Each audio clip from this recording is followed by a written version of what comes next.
নমস্কার বন্ধুরা, আপনাদের সবাইকে আবারও স্বাগত জানাই আমাদের স্টাডি এন্ড জবের এক নতুন ভিডিওতে। আজকের ভিডিওতে আমরা কথা বলবো জয়েন ইন্ডিয়ান কোস্ট গার্ড যে নতুন নোটিফিকেশন বের করেছে সেটা নিয়ে।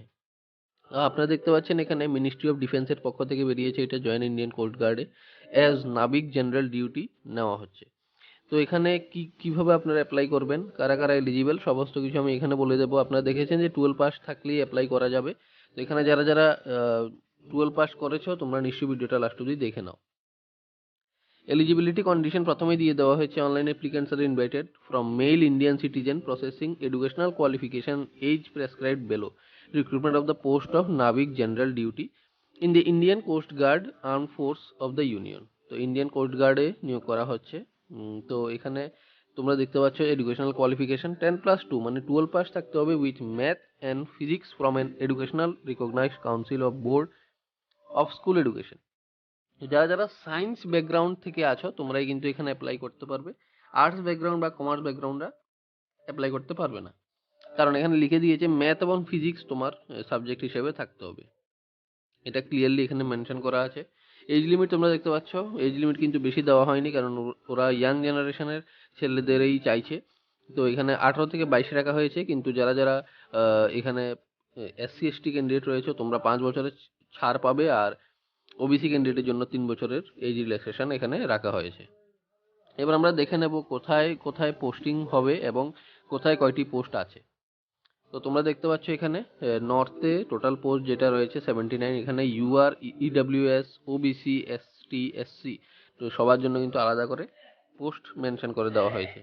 তারপর ওয়েস্টে আছে টোটাল 66, তারপরে নর্থ ইস্টে আছে 68, ইস্টে আছে 33, নর্থ ওয়েস্টে আছে 12, আন্দামান নিকোবরে টোটাল এখানে আমরা দেখতে পাচ্ছি 260টি পোস্ট রয়েছে। তো নর্থ ইস্টে তোমরা জানো যে ত্রিপুরাও পড়বে, তো ত্রিপুরাতেও তোমাদের পোস্টিং হতে পারে, তাই ত্রিপুরার ক্যান্ডিডেটের জন্য কিন্তু এখানে সুবর্ণ সুযোগ রয়েছে। তো এখানে ওরা দিয়ে দিয়েছে কোন কোন এখানে রিজিয়নে কোন কোন স্টেট রয়েছে, তোমরা এগুলো চেক আউট করে নেবে। আমি আমার হোয়াটসঅ্যাপ গ্রুপ এবং টেলিগ্রাম চ্যানেলের মধ্যে এই ডকুমেন্টটা শেয়ার করে দেবো। এটা অনেক বড় একটা ডকুমেন্ট, যারা যারা অ্যাপ্লাই করবে 12-এ তোমরা সায়েন্স নিয়ে পাস করেছো তো তোমরা নিশ্চয়ই ভিডিওটা লাস্ট অবধি দেখে তোমরা এই ডকুমেন্টটা নিজেরা পড়ে নিও। তো তোমরা এখানে দেখতে পাচ্ছ নর্থ ইস্টে ক্লিয়ারলি এখানে মেনশন করা আছে আসামের পরেই ত্রিপুরা। তো ত্রিপুরাতে তোমাদের পরীক্ষাও হবে, তোমরা বাইরে গিয়ে পরীক্ষা দিতে হবে না, আর ত্রিপুরাতেই তোমাদের পোস্টিং হতে পারে। তোমরা দেখতে পাচ্ছ এখানে যে পরবর্তী টাইমে লেখা হয়েছে ভ্যাকেন্সি চেঞ্জ হতে পারে। তো এটা পরবর্তী সিলেকশন প্রসিডিউর এখানে তোমাদের প্রথমে আমি বলে দিই শর্টকাট, এখানে অনেক কিছু লিখে দিয়েছে। তো প্রথমে তোমাদের স্টেজ 1 কম্পিউটার বেসড এক্সাম হবে। তো কম্পিউটার বেসড এক্সাম তোমরা জানো প্রত্যেকটা পরীক্ষার জন্য মোটামুটি হয়ে থাকে। তো এখানে তোমরা দেখতে পাচ্ছ যে টোটাল রিটেন টেস্টের মার্কস এখানে কিভাবে রাখা হয়েছে। পাসিং মার্কস রাখা হয়েছে জেনারেলের জন্য 30+20 50, আর এখানে এসসি এসটির জন্য 27+17। তো এটা দুটো এখানে 2 পার্টসে টোটাল এক্সামটা হবে মেবি, এই জন্যই এরকম রাখা হয়েছে। তো তোমরা দেখতে পাচ্ছ এখানে সেকশন 1-এ ম্যাক্সিমাম মার্কস থাকবে 60, সাবজেক্ট থাকবে ম্যাথ, সায়েন্স, ইংলিশ, রিজনিং এবং জিকে, এবং মার্কসও দিয়ে দেওয়া হয়েছে যেখানে পাসিং মার্কস থাকবে 30 এবং 27। 30 ইউআর ইডব্লিউএস ওবিসির জন্য, 27 থাকবে এখানে এসসি এসটির জন্য, এবং সিলেবাস বেস হবে এখানে ক্লাস 10-এর। তো তোমরা নিশ্চয়ই তোমরা নিশ্চয়ই এইভাবে প্রিপারেশান নেবে। আর সেকশন 2-তে যেহেতু এটা 12-এ যারা ফিজিক্স ম্যাথ পড়েছো তোমাদের জন্য, তো আলাদা করে সেকশন 2-তে পরীক্ষা হবে ম্যাথ এবং ফিজিক্সের 25-25 করে, যেখানে এসসি এসটিকে পেতে হবে 17 এবং ইউআর ইডব্লিউএস ওবিসিকে পেতে হবে 20, যেটা বেস করা হবে 12-এর যে সিলেবাস রয়েছে সেটার মধ্যে। যারা যারা 12 পাস করেছো একদম ফ্রেশ ক্যান্ডিডেট, জাস্ট 12 পাস করে কলেজে ভর্তি হয়েছে, তোমাদের জন্য তো খুবই ভালো সুযোগ, কারণ তোমরা সমস্ত কিছুই তোমাদের মাথায় আছে এবং তোমরা ইজিলি সেটা ক্র্যাক করে নিতে পারো পরীক্ষাটা। তারপর নর্মালাইজেশন দেওয়া হয়েছে, এটা তোমাদের দেখার দরকার নেই, আর চাইলে দেখতে পারো। আমি ডকুমেন্টটা আমার হোয়াটসঅ্যাপ গ্রুপ এবং টেলিগ্রাম চ্যানেলে দিয়ে দেবো, দুটোরই লিঙ্ক তোমরা ডেসক্রিপশন বক্সে পেয়ে যাবে। সেখানে গিয়ে তোমরা ফ্রিতে জয়েন হতে পারবে, কোনো টাকা পে করতে হবে না, তোমরা জয়েন করে নাও।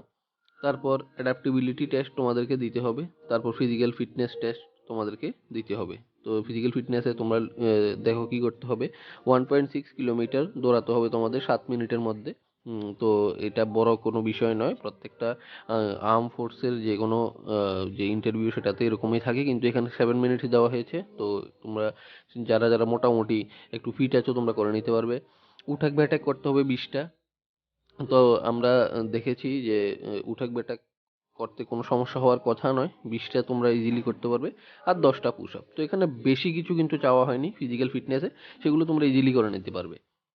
তারপর ডকুমেন্ট ভেরিফিকেশন তোমরা দেখতে পাচ্ছ যে তোমরা 3টা টেস্ট যদি তোমরা পাস করে নাও তারপর ডকুমেন্ট ভেরিফিকেশন হবে। তো তারপর মেডিকেল টেস্ট হবে। তো মেডিকেলটা তোমরা মেডিকেল সার্টিফিকেট জমা দিতে হবে এবং সেটা একজন স্পেশালিস্টের কাছ থেকে নিতে হবে। তো এটা ক্লিয়ারলি মেনশন করে দেওয়া হয়েছে। তারপর বলছে প্রত্যেকটা স্টেজ শেষ হওয়ার পর তোমাদের preparation of final merit list হবে। ফাইনাল মেরিট লিস্টে যাদের নাম আসবে তারা নিশ্চয়ই এখানে যে তোমরা চাকরিটা পেয়ে যাবে। ফার্স্টে তোমাদের আইএনএস চিল্কা একটা কথা আছে, সেটাতে তোমাদের কি হবে, ট্রেনিং হবে। ট্রেনিংয়ের পর তোমাদেরকে জয়েন করানো হবে।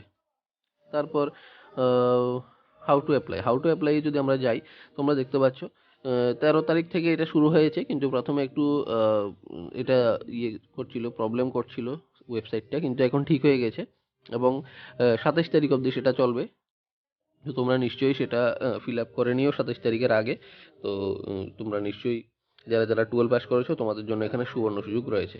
তারপর আমরা নিচে গিয়ে যদি দেখি যে তোমাদের কি কি ডকুমেন্ট লাগবে, সেগুলো তোমরা দেখতে পাচ্ছ। ক্যাটাগরি সার্টিফিকেট, ক্লাস 10 এর মার্কশিট, ক্লাস 10 এর সার্টিফিকেট, এডিশনাল মার্কশিট যদি কিছু থাকে, কেউ এডিশনাল কোনো মার্কশিট আপলোড করতে চাও তো সেটা, formula of conversation, CGPA grade into percentage of 10। তো আমাদের এখানে তো সিজিপিএ আসে না, পার্সেন্টেজে আসে।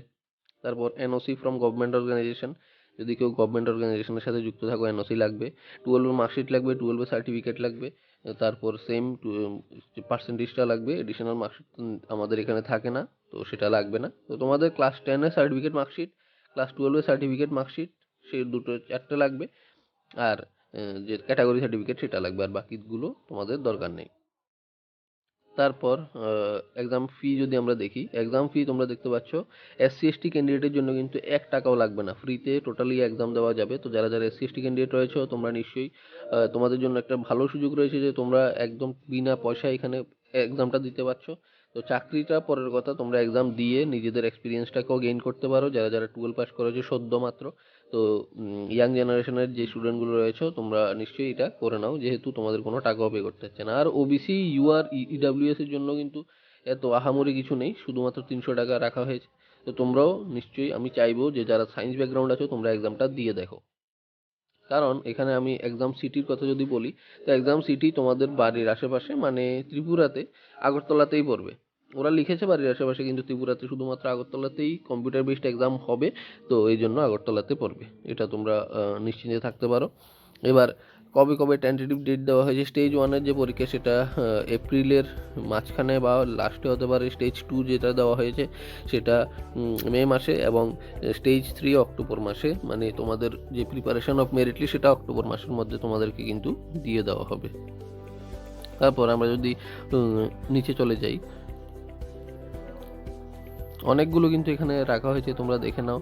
এগুলো সব তোমাদের কিন্তু লাগবে, কি কি ডকুমেন্ট সমস্ত কিছু এখানে দিয়ে দেওয়া হয়েছে। তোমরা নিজেরা কিন্তু চেক আউট করে নেবে, কারণ এটা অনেক বড় একটা নোটিফিকেশন। এবার তোমাদের মেডিকেল স্ট্যান্ডার্ড কি কি রাখা হয়েছে, 157 তোমাদের হাইট লাগবে। তারপর এখানে চেস্টের কথা বলা হয়েছে, মিনিমাম এক্সপ্যানশন তোমাদের 5 ফোলাতে হবে। ওয়েট তোমাদের ওদের একটা নিয়ম আছে, নর্মালাইজেশন নিয়ম, সেটা হিসেবে থাকতে হবে হাইট এবং ওয়েট। তারপর হিয়ারিং, নর্মাল হিয়ারিং থাকতে হবে। এবার আমরা যদি নিচের দিকে চলে যাই আরও, তাহলে আমরা পে স্ট্রাকচারটা দেখে নেব। এখানে অনেক কিছু লেখা আছে, তোমরা কিন্তু নিশ্চয়ই দেখে নেবে।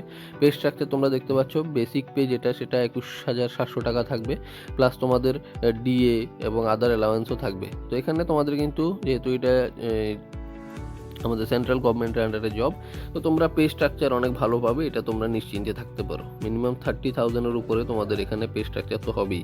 তো এখানে ক্লিয়ারলি সেটা তোমরা দেখে নিতে পারো। বেসিক পে যেটা 21,700, তো এটার টোটাল যেটা এটা অনেকটাই বেশি হবে। আর প্রমোশন যদি পরবর্তী টাইমে হয়, প্রধান অধিকারী হিসেবে প্রমোশন হতে পারে, যেটার বেসিক হবে 47,600। তো এটা অনেকটা ভালো, এবং পে লেভেল সেটার 8 থাকবে, এখনটার পে লেভেল থাকবে 3।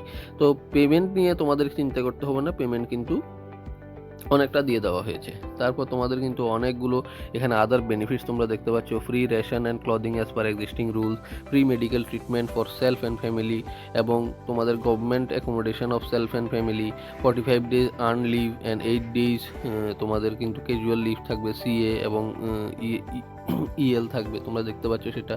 তারপর পেনশন স্কিম রয়েছে এখানে তোমাদের, তারপর ক্যান্টিন ফ্যাসিলিটিও থাকবে, আদার লোন ফ্যাসিলিটিও থাকবে, তারপর মেডিকেল ফ্যাসিলিটি থাকবে, ইন্স্যুরেন্স কভারেজ তোমরা দেখতে পাচ্ছ 75 লাখসের থাকবে।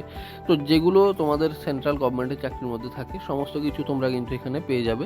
তো তোমরা ধরতে পারো পে লেভেলের দিকে তোমরা মানে পে স্কেল অথবা বেতনের ক্ষেত্রে তোমরা কিন্তু চারিদিক থেকে বেনিফিটেড হবে, যেহেতু এটা ইন্ডিয়ান কোস্ট গার্ডের চাকরি, তোমাদের অনেক কিছু কিন্তু যে ফ্যাসিলিটি সেটা দেওয়া হবে। নিচে একটা জিনিস আমি মেনশন করতে চাইবো, ওরা লিখে দিয়েছে, selection in Indian coast guard is fair and on merit basis, candidate should not fall prey on unscrupulous persons posing as requirement agent. তো বলা হয়েছে এখানে তোমরা যারা যারা অ্যাপ্লাই করবে কাউকে কিন্তু কোনো রকমভাবে টাকা দিয়ে আমি চাকরি পেয়ে নেব এরকম চিন্তা করবে না, ক্লিয়ারলি লিখে দেওয়া হয়েছে। যদি কেউ এরকম তোমাদের বলে ডাইরেক্টলি ওদেরকে ফোন করতে বলা হয়েছে, ফোন করে তোমরা কমপ্লেইনটা করতে পারো, কারণ এরকম কোনো রুলস কিন্তু এখন নেই। আগের দিনে যেরকম হতো যে কোনো একজন আর্ম ফোর্সের লোক তোমার থেকে 2-3 লাখ টাকা খেয়ে তোমাকে চাকরি দেবে প্রমিস করেছে এবং চাকরি অনেক সময় হয়েই যেত, কিন্তু ইন্ডিয়ান কোস্ট গার্ডে এটা হবে না, ক্লিয়ারলি সেটা মেনশন করে দেওয়া হয়েছে। তো তোমরা এটা নিশ্চয়ই মাথায় রাখবে, এরকম কারোকে টাকা দিয়ে নিজে লস খাবে না, কারণ পরবর্তী সময়ে তুমি না কমপ্লেন করতে পারবে, কারণ কমপ্লেন করতে গেলে তোমাকে পুলিশ ধরবে যে আপনি কেন এরকম ট্রাই করলেন এবং কেন আপনি টাকা দিলেন। তো তোমরা এগুলো করবে না। তারপর লাস্ট ডেট এখানে তোমরা দেখতে পাচ্ছ 27 ফেব্রুয়ারি রাখা হয়েছে। তো আশা রাখছি সমস্ত কিছু তোমরা বুঝে গেছো, কোনো ডাউট থাকলে নিশ্চয়ই আমাকে কমেন্ট করে জানাও। আর তোমরা নিজেরা কিন্তু এই ডকুমেন্টটা চেক আউট করে নেবে, আমি আমার হোয়াটসঅ্যাপ গ্রুপ এবং টেলিগ্রাম চ্যানেলের মধ্যে এটা শেয়ার করে দেবো। দুটোরই লিঙ্ক তোমরা ভিডিও ডেসক্রিপশন বক্সে পেয়ে যাবে, সেখানে গিয়ে তোমরা ফ্রিতে জয়েন হতে পারবে, কোনো টাকা পে করতে হবে না। তো চলো দেখা হবে নেক্সট ভিডিওতে। ভিডিও যদি ভালো লেগে থাকে নিশ্চয়ই ভিডিওটাকে লাইক করে দাও, ভিডিওটাকে শেয়ার করে দাও, যারা যারা 12 পাস করেছে তারা যেন সায়েন্স ব্যাকগ্রাউন্ড থেকে অবশ্যই তারা যেন নিশ্চয়ই এখানে ট্রাই করতে পারে অ্যাটলিস্ট, কারণ এটা অনেকটা সুবর্ণ সুযোগ রয়েছে যারা যারা ইয়াং ক্যান্ডিডেট রয়েছে ওদের জন্য। এবং চ্যানেলে নতুন হয়ে থাকলে এরকম স্টাডি এবং জব রিলেটেড ভিডিওস দেখার জন্য চ্যানেলটাকে সাবস্ক্রাইব করে বেল আইকনটা প্রেস করে দাও বন্ধুরা। চলো দেখা হবে নেক্সট ভিডিওতে। জয় হিন্দ, বন্দে মাতরম।